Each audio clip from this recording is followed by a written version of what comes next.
By any reasonable measure, 2018 has been a remarkable year in marcoms M&A. As Gideon Spanier from Campaign said, it's been a watershed year in many respects.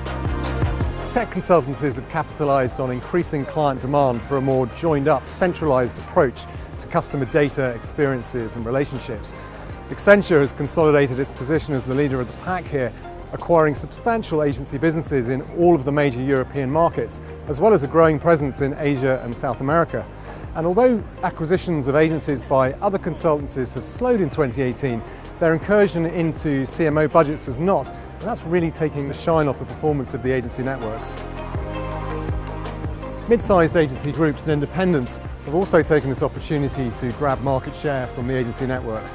Their smaller scale makes them more agile and better able to adapt to changing client need, combining multiple capabilities to put together the more integrated services that clients now want.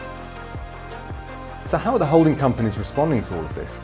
Well, WPP has grabbed all the headlines this year and is having a pretty torrid time of it. But when Martin Sorrell was forced out earlier this year, we said that new management might enable faster and more radical change, and that's exactly what Mark Read is doing. I don't envy him the task of putting together huge businesses like Y&R and VML, JWT and Wunderman, and actually offering voluntary redundancy so everyone at Ogilvy was never going to generate positive news coverage. But it may simply be the case that WPP has to shrink significantly before it can get back on a growth curve. Better that than to sit on their hands and hope things get better, and I do sometimes wonder whether that's Omnicom's plan. IPG has made a bold step in the right direction this year with the acquisition of Acxiom, arguably the marcoms deal of the year actually at $2.3 billion. It gives it deep data capabilities to complement its existing creative and media brands and firmly puts to bed any rumours that the group itself might be a takeover target. All the big groups talk about a focus on acquiring contemporary capabilities in data, content and tech. But the reality is that the holding companies are at the bottom of the list for most of the owners of those businesses, more Shoreditch than Soho.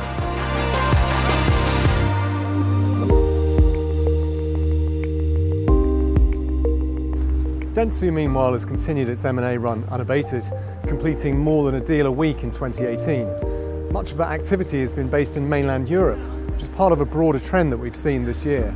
As well as deals from the global holding companies and consultancies, we've also seen a marked uptick in M&A in mainland Europe from smaller local groups. Germany is the big prize for most, but it's a notoriously difficult market to acquire in. And of course it isn't just one big market, but a complex network of smaller ones, each with its own focus and idiosyncrasies. The other thing to remember is that we do live in increasingly uncertain times, and that is having a big effect on M&A, as buyers inevitably want to minimise risk.